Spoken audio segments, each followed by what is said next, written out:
Surat crime branch પોલીસે model ગેંગના 2 ચોરને ઝડપી પાડ્યા છે।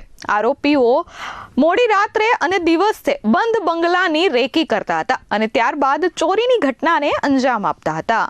સુરત ક્રાઇમ બ્રાન્ચ પોલીસે ઘોડદોર રોડ પર બંધ બંગલામાંથી તસ્કરોએ ચોરી કરી હતી। આ મામલે પોલીસે મોડેલ ગેંગના 2 સાગરીતોને ઝડપી પાડ્યા છે।